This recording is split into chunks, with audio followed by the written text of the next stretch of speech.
the negative commentary about Qatar has been portrayed as it's racist in some ways. This is the line that we're hearing now. There's an element of racism around it, that it's anti-Arab.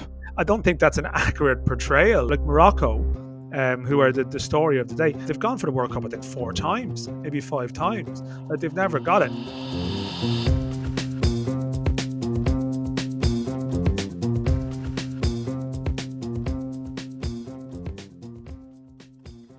Too many Bono puns on a beautiful day for Morocco. Vamos Ramos, as Portugal enjoy life without Ronaldo. And Switzerland go out, but at least their flag is still a big plus.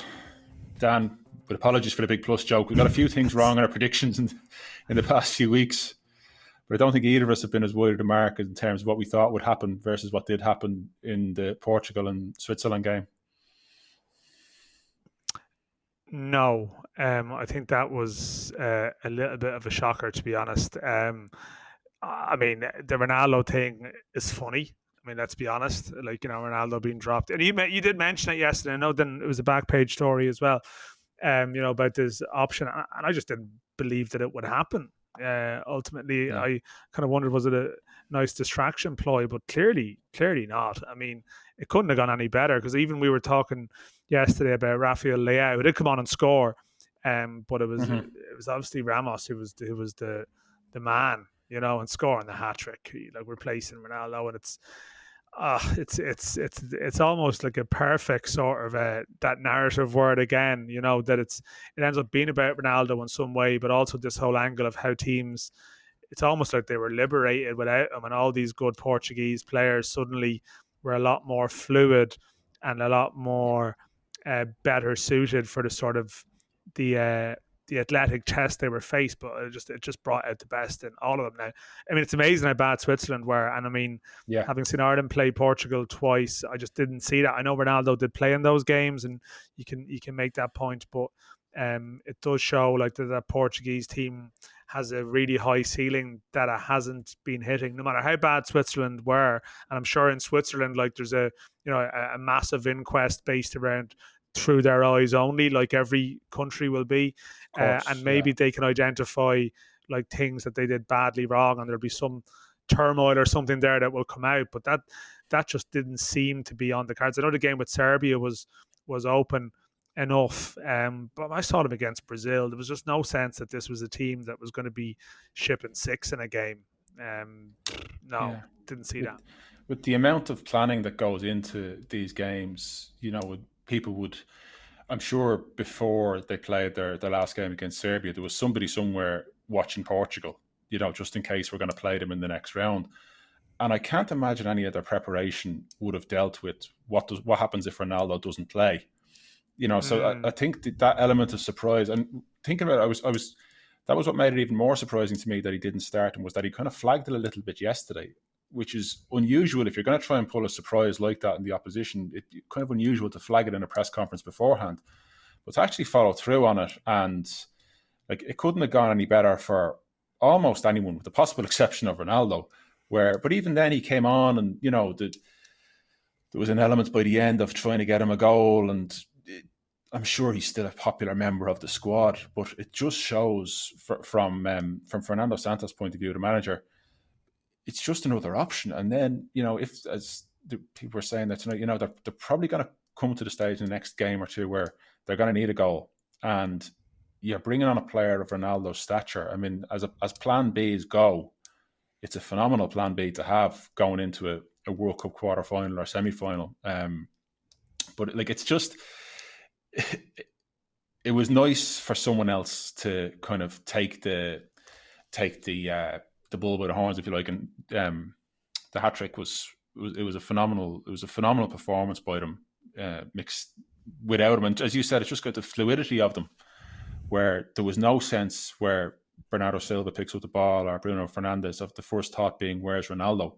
It was, where's the best pass? And that just destroyed Switzerland, frankly. And it just gave, as you said, the ceiling. Now they really look like strong contenders from that performance. Yeah, I mean, and they're playing Morocco now, which probably still was the story of the day in Morocco, although the Ramos hat trick is just so attention grabbing. But that's probably not what they anticipated at the start of the day. I still would have believed, and I mean Morocco, like a formidable side and hard to play against. And they have a few defensive injuries. We'll see how some of those sort of walking wounded are going to be, and they definitely could be weakened by the exploit. I mean, I think the point is actually fair that some of the teams who were able to rest players in the third group match have really Yeah, shone in the round of 16. Like you look at Brazil, you look at sort of Portugal, even France to a degree. yeah, All those teams have been able to take the breather in this congested tournament, coming off the back of a crazy club schedule. I think those little margins can really count. And yeah, Portugal have almost got a little bit of a freebie today. I won't take a huge amount out of them, whereas Morocco, dying on their feet at the end of the Spanish game. So you'd really would, like, load as I am to sort of write off Morocco, who are just, the energy around their campaign is amazing, and the yeah, support that they've built up, and from fans of other countries in the region, like they are now the home favourites here, and that's a yeah, powerful thing. But I mean, Portugal have got something powerful now, which is momentum, real momentum as well. And they're not going to have, like, Morocco. There's that danger of just like the emotional load just becomes overbearing, and because they've been yeah. carrying it all the way through. And the 2 hours of concentrating against Spain and watching them, I think it's 1,050 passes was Spain's pass tally and pass complete of 975. The concentration levels required across 2 hours to keep them at bay and keep that shape so compact. And really, Spain's biggest threats for all the passing came from crosses. And again, the concentration of Morocco had to keep themselves so disciplined, so tight in defence, and then have the nerve really to hold it in the penalty shootout. I mean, I know Bono, the goalkeeper, saved a couple of penalties, and Spain's penalties were dreadful, but you often see it in these games where the underdog is so exhausted from the exploits of the previous 2 hours that the concentration is lost in the shootout, and the big team goes through.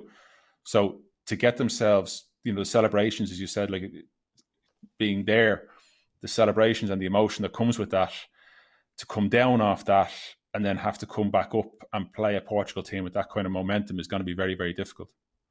You would think so. And what about that Spain stat that the only penalty shootout they've ever won in the World Cup is the Ireland one in 2002? Yeah, That's grim, isn't it? I mean, the yeah. penalties weren't even particularly that good in that shootout either. I mean, Mendieta with the bobble, like I Spain can still actually, it see that turns out, Mendieta one going over. oh Yeah. God, like Spain just as a nation, they're not. I mean, they're not good at penalties. But where does that leave Ireland in the penalty shootout? I mean, we have 1990. That's grand, but I mean, let's be honest, hasn't been great since then, has it? 02. No. But then we had the Slovakia ones, that sort of could have changed the whole tone of the Kenny era at a very early stage. If those penalties go in, I know Brian Kerr's under 18s did have a good penalty shootout, but still, like, it's yeah, the under 17s a couple of years ago. We're not a great nation of penalty kick No. takers, I don't believe. But the Spanish, like, and it's strange. We'll probably talk a little bit more. I mean, I wasn't at the Morocco Spain game. I ended up at the fan festival today, to go and have a look at it for a piece.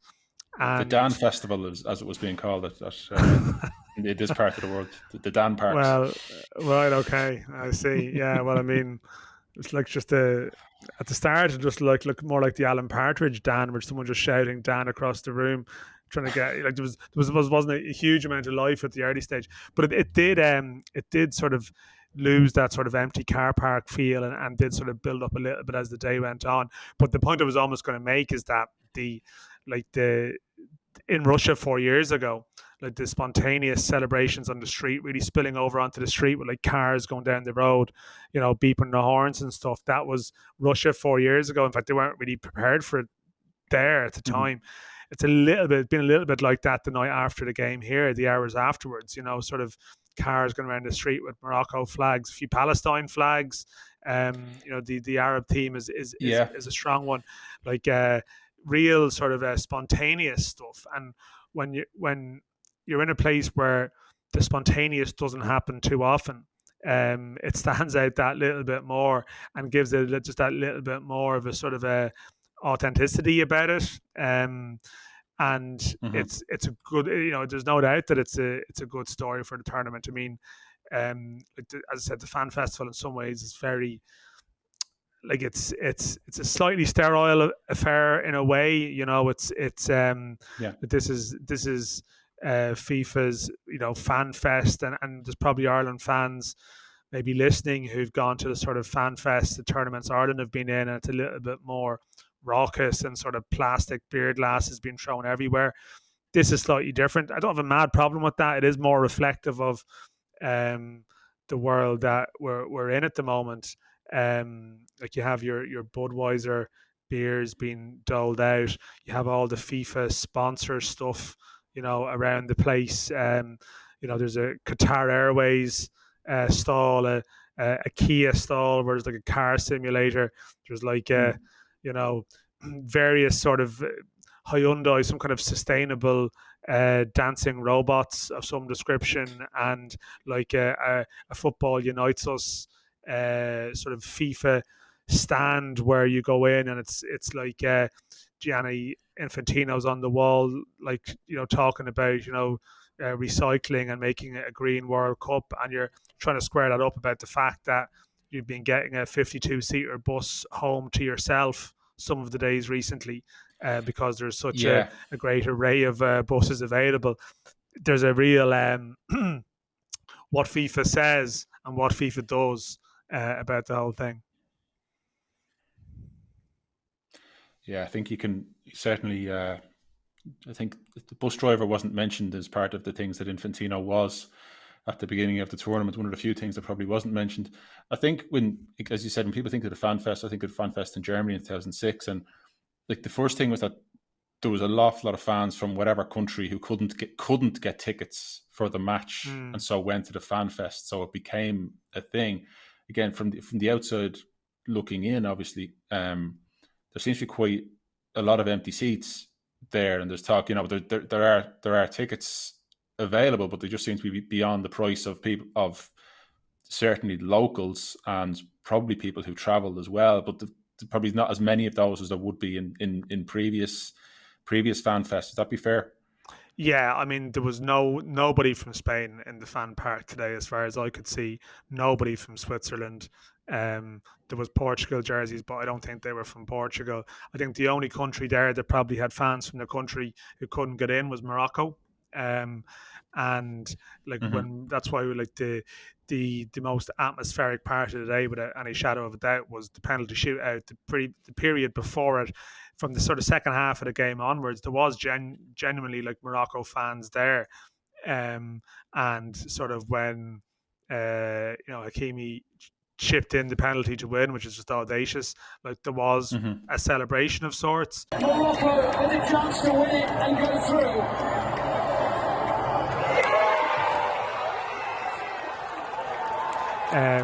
There was like Moroccan fans sort of dancing, and naturally everyone rushes over to like film that. Like, some atmosphere Yeah. is happening. Let's get a photo of some atmosphere, a video of some atmosphere.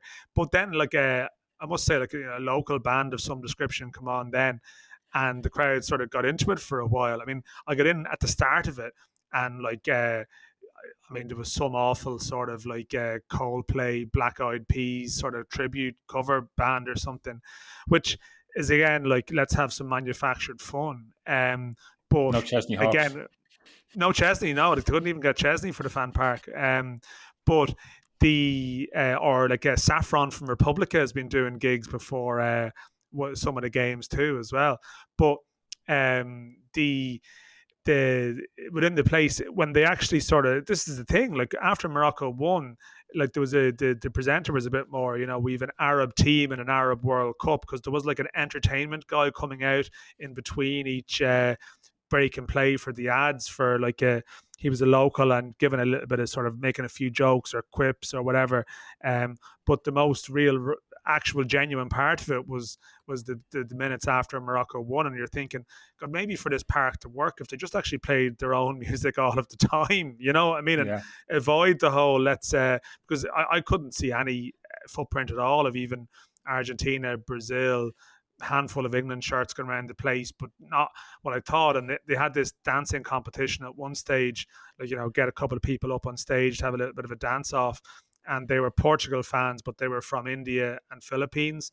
And when the presenters sort of called out who's from India, Philippines, there was a big roar from the crowd, and it gave you a real sense of maybe who was there. And in fact, to be honest, it cleared out a little bit after the Moroccans went through. I think they all headed out.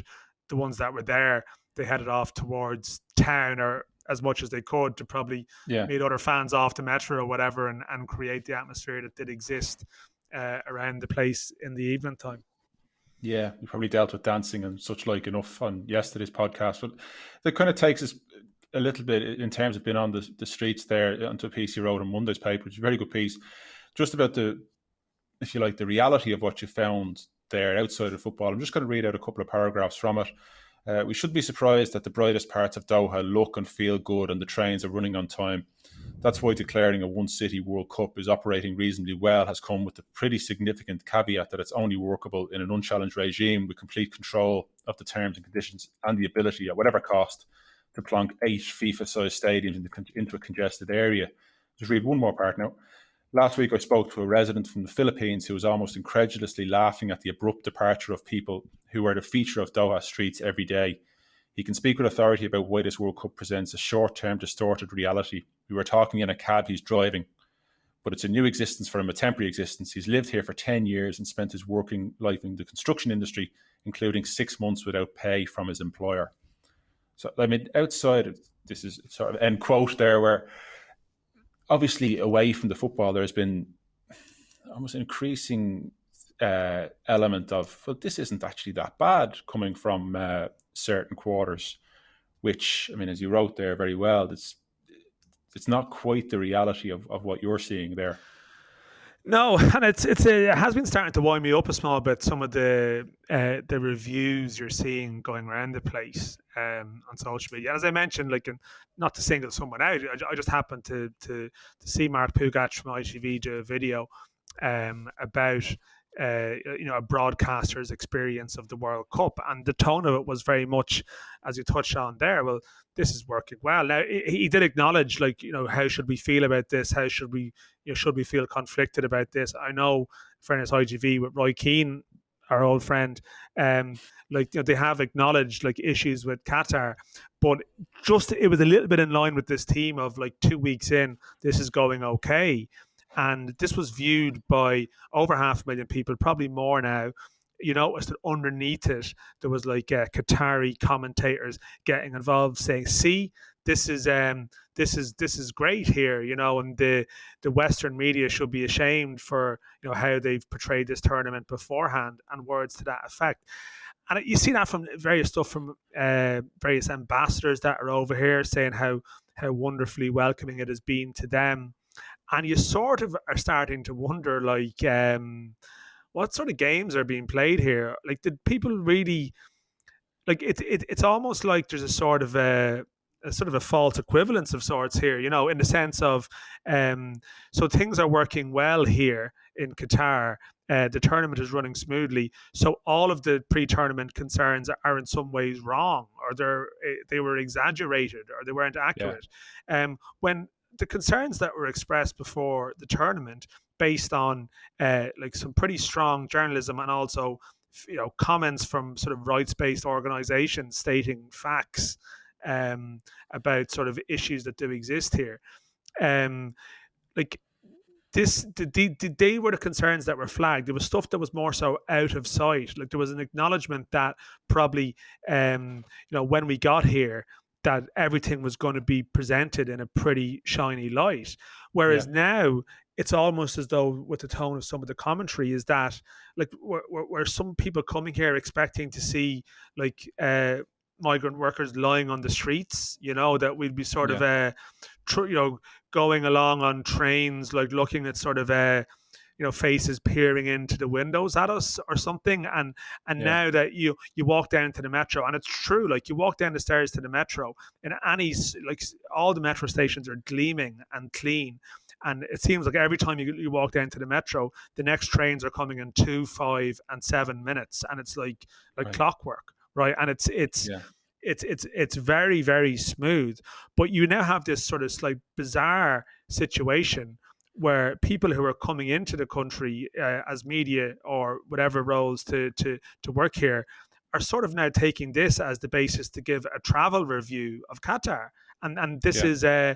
this is all going along nicely, and that is being spun as if to say that all of the negative commentary that existed before was wrong. Like one of Mark Pigach's point was maybe this is an idea that a one city World Cup could work again, and it's like what? Like, Yeah. like let's establish what happened here, and this is what you referenced the person I spoke to. And the problem is you can't get these people right. They can't go on the record or like Of get their course. Yeah. photos taken and tell their story because they'll be done. But they, as I said, like sort of laughing incredulously at the sort of the brazen nature at which like people have been cleared out of various places. People didn't know where a lot of his workmates were gone. I don't know where they're gone. Like I don't Yeah. know where they are. And like there's apartments that belong to people here that ever there was like forced evictions in the coming up to the tournament, which have been described by the local authorities as not related to the World Cup at all, just related to some kind of repositioning of Doha, or wherever they want to phrase it. And then there's a lot of like good apartments for people to stay in here. Like broadcasters who are coming here can go from stadium to stadium very smoothly, as can media. Like we're like Yeah. totally in that bubble as well too. But you cannot equate your experience here with how Qatar works. Yeah. And like your observations are then being used as though to sort of present it as all the fears and stuff that was expressed beforehand were wrong. It's almost like a sort of a fake news phenomenon thing where it's like let's just doubt everything because of this one thing here. Well, the metro's smooth and there's been no carnage around logistics of getting in and out of stadiums. So people who said this World Cup is a disaster, it's wrong. People were saying the World Cup was a disaster because of how it was awarded and how what it meant for a lot of people in terms of the preparation for the tournament. And one other point as well, just in the context of the Morocco run. And one thing you are hearing, and I've had this interaction with a couple of people who are here, that it's almost as though the negative commentary about Qatar has been portrayed as like it's racist in some ways. This is the line that we're hearing now. There's an element of racism around it. That it's anti-Arab. It's against that people are against the concept of the World Cup coming to the Arab world, which is just I don't think that's an accurate portrayal. Like, I mean, to be fair, right? Like Morocco, who are the story of the day, have tried to win the World Cup. They've gone for the World Cup, I think, 4 times, maybe 5 times. Like they've never got it. Now Morocco's not a perfect country. No country is, but it does have a football heritage, a football history. And I mean, you actually see the spontaneous scenes of like Morocco fans, and you imagine, wow, what an experience it would be to bring the World Cup to that part of the Arab world as opposed to this one. So and what spins out from that is again the deals that governments are doing with Qatar, and all of those things are accurate, right? There's a lot of a broader there's broader sort of explorations that people have to do around their relationships with this part of the world, and we're not going to go down to that whataboutery route, but there is a sense that you know all of that makes Qatar okay. That and there's a real opportunistic element, I think, to some of the reaction to some of the good reviews, as though to spin everything coming out about this tournament as wrong and bad and coming from a mischievous place, when no, a lot of it is just sincere concerns that people have about the situations for a lot of people here. And these people aren't they may know that their own governments and their own sort of people in their part of it aren't perfect, but that doesn't change the concerns that they have about what's happening here. But I don't know. I don't know how it comes across at home. Like I don't know Yeah, it's what difficult. that feeling is. Kevin Byrne was on this podcast last Saturday week, I think it was, speaking about the LGBTQ plus issue, so we understatedly put it. And his point was that in Qatar, it was never going to be an issue at the World Cup. At the World Cup, it was never going to be an issue. But in 3 months' time, 6 months' time, it is going to be an issue. And the world isn't going to be watching. And that, there probably won't be a media organization who in 6 months' time sends their journalists back to Qatar to then try and see the reality on the ground, because that's not how it works, and people there know how that's not how it works. And you mentioned another experience off air where you went to the shop and there was the person at the till kind of looking to come back with you or something along those lines. Yeah, no, like, I mean, again, like I was in one of these sort of air conditioned malls that are around here, like massive big shopping centers, which there's one big one, the Mall of Qatar, which is down next to one of the stadiums, but there's another one closer to me, which is not that busy, it seems, but has a lot of the high end brands in there. And yeah, I just went into a shop to buy something, and like, the worker at the till is, where are you from? You say where you're from, and it's like, can you help me get to Europe? And and I must say, right, like, this person wasn't, they weren't saying they had they were having a horrible time in Qatar. I think it's important to say that as well too. Like, there's a danger in generalizing in every sense, right? I mean, there will be some people, migrant workers here who are doing okay, and they're reasonably satisfied in what they're doing. And in fact, the earlier person I referenced from the Philippines, like, they acknowledged that they were having a good time here, but was just like laughing at the fact there's never any bad news in Qatar, when they then were able to tell a lot of stories about things that really happened, but you won't see them reported too much because there's no free press. But yeah, like, what do you say in that discussion? Like, and I'm not the first person, I think, to have a sort of a similar chat like that, where it's very much a case of how, like, and this person had been 11 years here and had been trying to get into Europe by various means, and then starts to give you a sort of a CV of their strengths and various things that they can do. And you'd love to be able to say something, encouraging, and you can't. And I think this is more my point possibly about, I don't really have a problem, I have to say, with broadcasters who come here. Like, they have a huge reach, right? And there's no doubt that, like, Qatar loved the kudos of, like, the big ambassador. That's why they got Beckham, right? Yeah. Like, let's get whoever we can. I don't have a particular problem with broadcasters who are here who just decide not to get involved in it at all. They may not feel that it's their place to do it.